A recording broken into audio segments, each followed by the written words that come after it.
And it might feel like it happens very fast and sudden.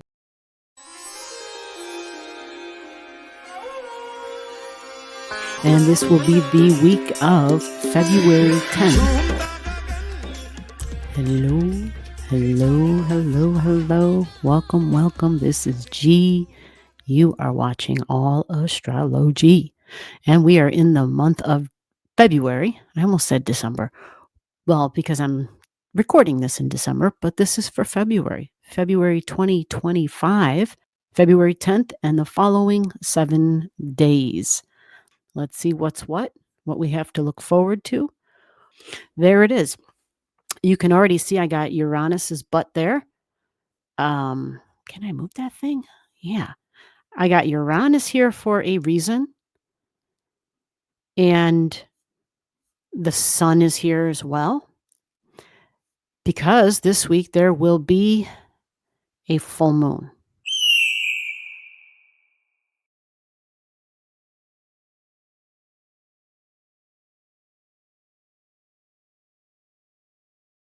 Let me back the chart up a little bit so you can kind of see the overview, the grand scope of things. Get you a grand preview, so to speak, of what's what. What you're looking at is you see a mystic rectangle. You know what a rectangle looks like, right? Well, there you go. It's called a mystic rectangle. It's in blue. You can see that, right? I've got my arrow pointing at it. It's the blue.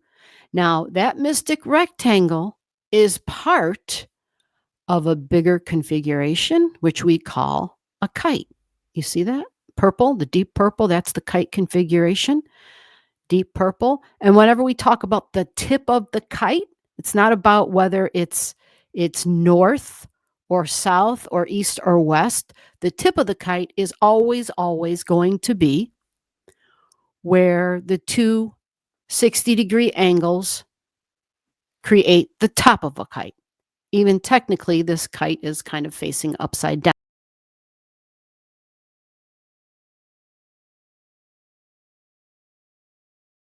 The kite energy usually speaks about journey, a journey of some sort, a deeper journey of some sort.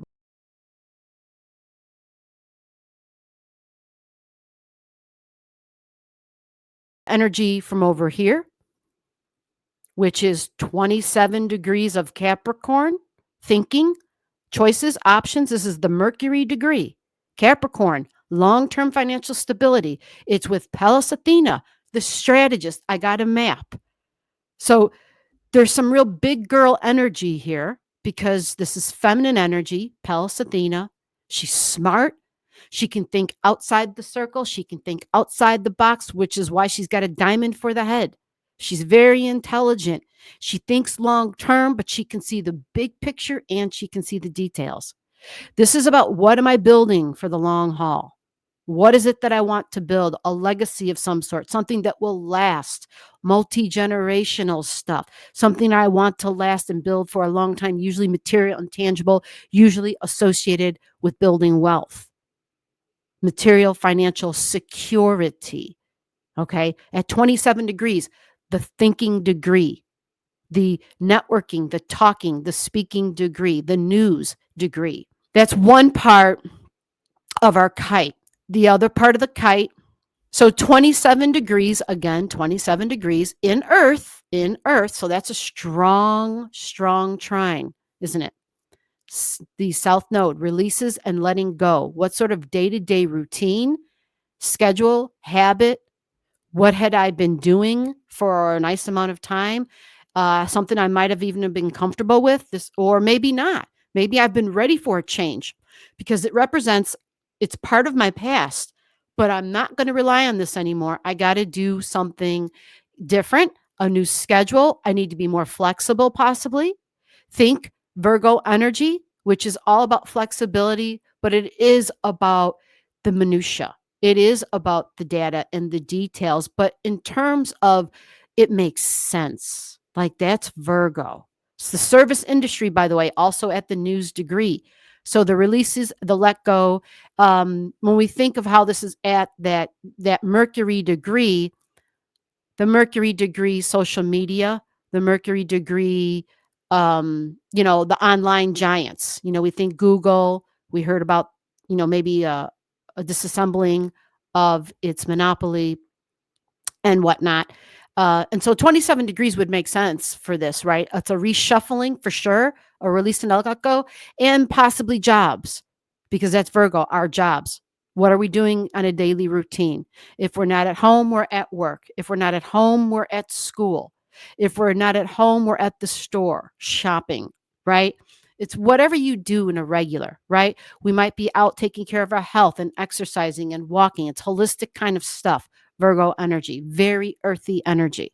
But thinking and thoughts and communication in a practical, tangible way, striving for perfection, Virgo, maybe overly critical, Virgo, right? Maybe not realizing how that overcritical stuff just doesn't cut it. It builds walls, it builds barriers. And there might be some common sense built in where, okay, we might realize perfection might be a little unrealistic, but we're looking for progress. Somebody mentioned that to me in the comments. Okay, fine. Then Virgo realized that perfection isn't fair. It's not humanly possible. How about progress? We have to see progress. I like that. That makes sense. And that's a nice way for Virgo to chill and to not build walls. And then at the other part of this powerful kite, you see it? Algo. Algo's at 26, but it's in a retrograde, so it's definitely the 27-degree power. You follow? Algo is known to be the big monkey wrench, to be a dark sort of an energy.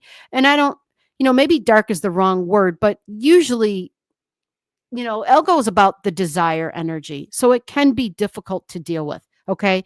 It talks about the greater and the lesser evils. It talks about when it's, in the olden days, a double star system with phases of greater and lesser brightness. And when you saw that it wasn't shining as brightly as normal, that meant it was in its dark phase time. And when it's in the dark phase time, it's talked about as being dangerous. In the old beliefs, considered to be dangerous and difficult when it was dark. But in modern times, it's connected to bringing what is subconscious to the light. So it unleashes great passions, and in Taurus energy, it's going to unleash great desire.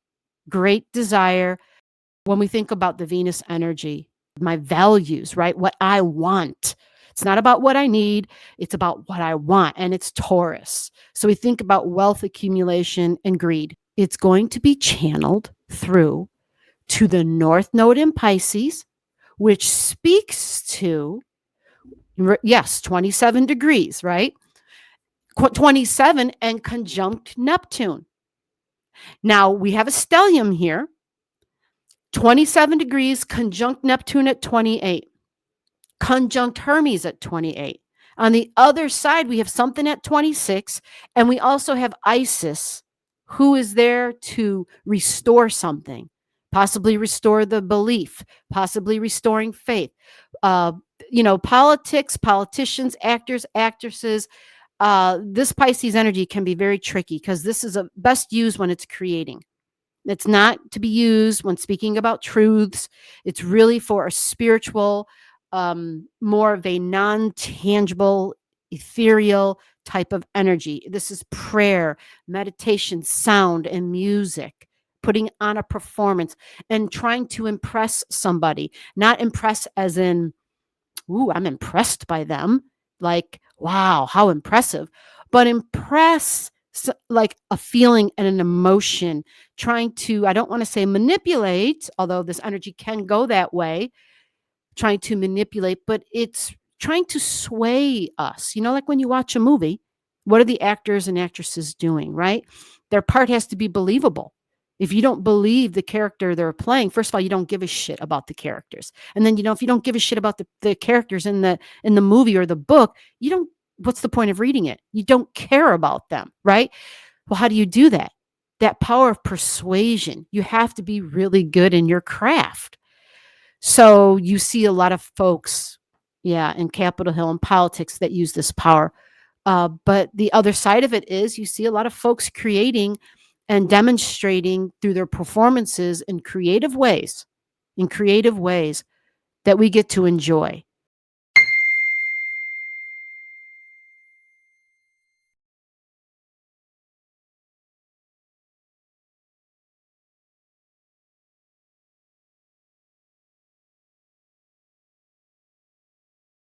Where all this energy working together should flow out of, should express through. So Pisces energy can take on a very spiritual, high spiritual vibration, which can be tricky. But remember, with Pisces, the high spiritual vibration is unity. All things are one. We are all one. It doesn't exclude. This is Christ consciousness, which does not point a finger at somebody because of how they look or how they identify or how they live their life. Jesus sat and ate with the undesirables. This is Pisces energy. It'll be interesting to see how this all works out for this entire week. And that's the backstory of this week. Okay, that is the backstory. So let's get on to some of the smaller objects in the chart to better understand, how the week how it kind of evolves. Okay, Mercury and the sun very close to each other.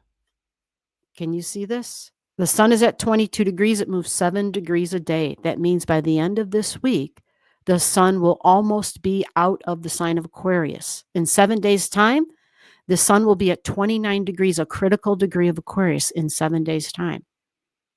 Yeah.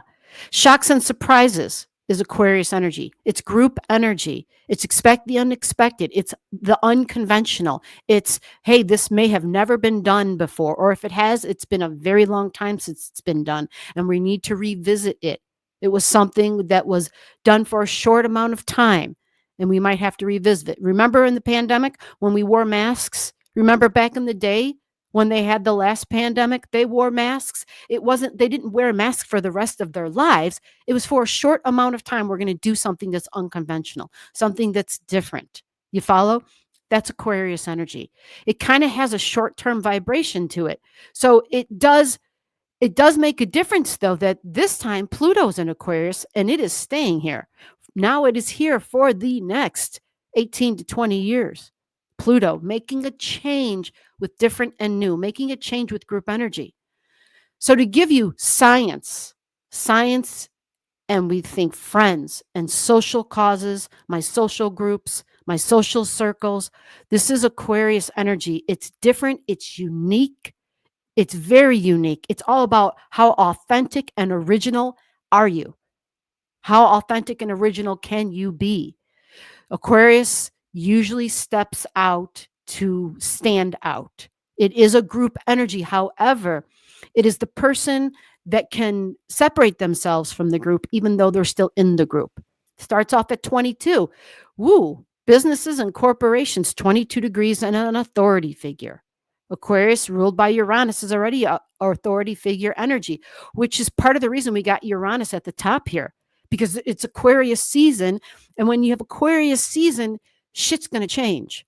And it might feel like it happens very fast and sudden because that's Aquarius energy. Think lightning bolt.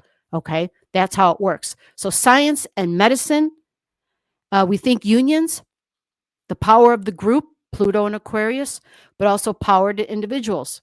So yes, I'll say it again, authoritarians. We got them all across the country, all across the world, I should say, rearing their heads, trying to oppress people even more. Now we've got Mercury at 23 at the beginning of this week. Okay, the beginning of this week. Mercury's at 23. We have the two Sapphos at 23. Remember, these 23 degrees are also Aquarius numbers. Okay, and we've got Ceres here at 24, and this is important, super important actually, because that 24 degree mark,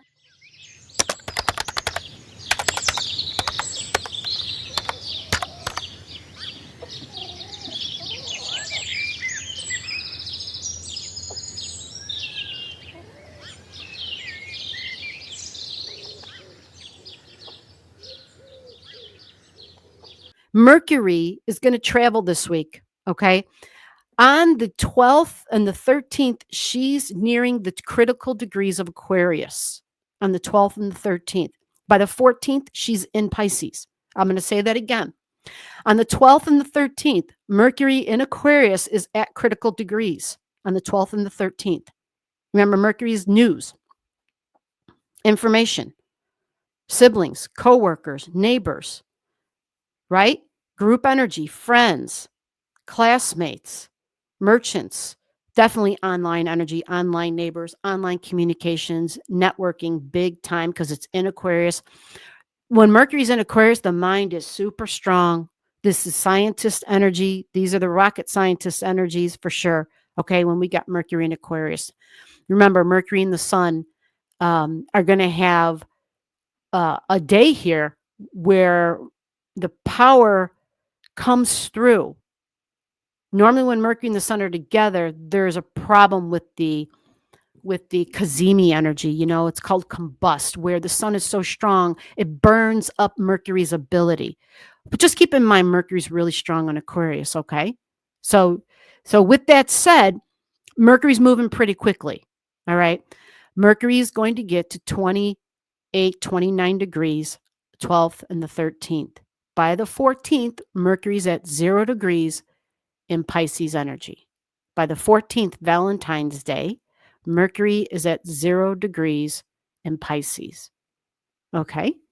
So that can be really tricky, especially if there are individuals who are not in committed relationships, because Mercury in Pisces is definitely a trickster.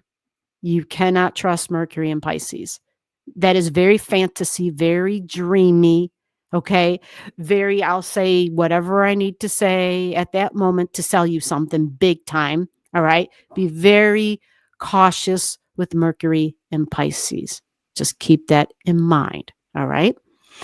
At that same time, we're having a full moon.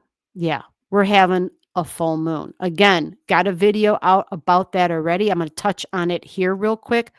The full moon's literally over here at the opposite end of Aquarius. It's in Leo at 24 degrees. And what did I say about Mercury and the location of Mercury, right? On the 12th and the 13th, Mercury will be at those critical degrees in Aquarius energy with friends and coworkers, group energy, online energy, group chats. So Mercury's going to be there. It's burnt up by the sun. It's in a Kazemi thing.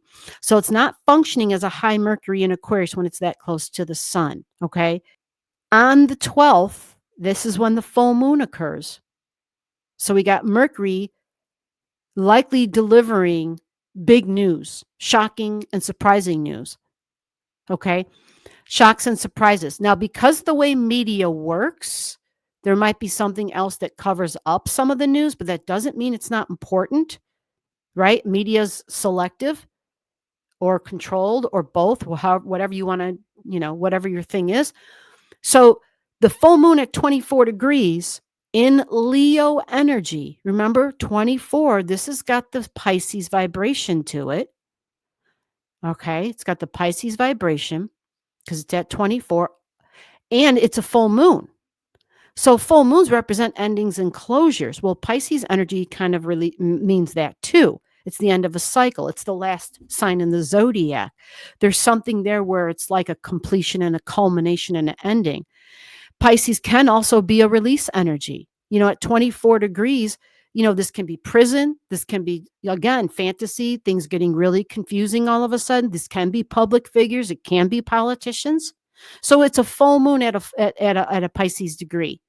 And it's in Leo. So somebody possibly who is definitely could be sports, somebody who is a public figure. I'll say it again. So yes, politicians, anybody who's got social sites. Leo's very colorful, very loud usually. Colorful and loud, usually a good head of hair if we're talking about a human being. Leo energy can take risks in the way that, how comedians take risks in the things that they find funny and the things that they talk about. Some people find it offensive. And so comedians are always on the edge. They're always on the edge of what is acceptable to say and what isn't. And then they push, you think of George Carlin, where they push the envelope, right? Leo energy, right? Leo energy, very strong, funny, laughter, feeling like a kid again. And a lot of folks acting, public figures acting and communicating like a kid, taking risks, right? 24 degree is institutional energy. And remember what's going on here? Remember what's going on here? We have the big kite in here. And so that big kite, hopefully, hopefully the kite will express in a way that brings about peace, because Neptune, Pisces, is all about peace and surrender, right? All about that. Now, because Uranus is in Taurus and it's at an Aquarius degree, it's at 23. It's at 23 degrees, okay? And we have Jupiter that's no longer in a retrograde, but it is at 11 degrees, which is also an Aquarius degree. So there's something about this week where there's a lot of support for different and new and exciting and disruptive. And that matters a lot, because when Jupiter was in a retrograde, it was really making news and communication and the contradictions like unbelievable, like holy shit, kind of mind blowing, and probably a little bit fantastical, kind of like a honeymoon type of a thing, maybe for some folks. Well, that's over. The dream is over. The fantasy is over. The glasses have come off. The rose colored glasses were taken off because the retrograde is over. You follow? So this is why there might be surprises, because it's at 11. It doesn't stay there forever, but it doesn't move fast either. So it's for this whole week. You think of the politicians and the public figures, but the little people think about the jobs and the service industry. And they're at the bottom of this kite, but they're at the south node. And so hopefully whatever sort of a transition occurs within the new administration, I know we're talking February here. So, it's 30 days after the transition, right? This week, roughly a week and a half or whatever. The transition takes a bit of time, right? So people might, who knows? I imagine we'll be hearing lots of different things. We just take it one day at a time. Mars is at 18 degrees at the beginning of the week. It's in a retrograde. It's out of bounds. Remember the videos I put out about the out of bounds for Mars. Okay, Mars is moving slow. By the end of this week, it only goes to 17. So it's at a crawl. Definitely lone wolf energy. Mars can carry a weapon, right? We're in it now, right? This is it. The second week of February, the third week of February, Mars stays out of bounds for a while. But we do know that the month of February is where Mars is at its peak in being out of bounds, which means it's more extreme.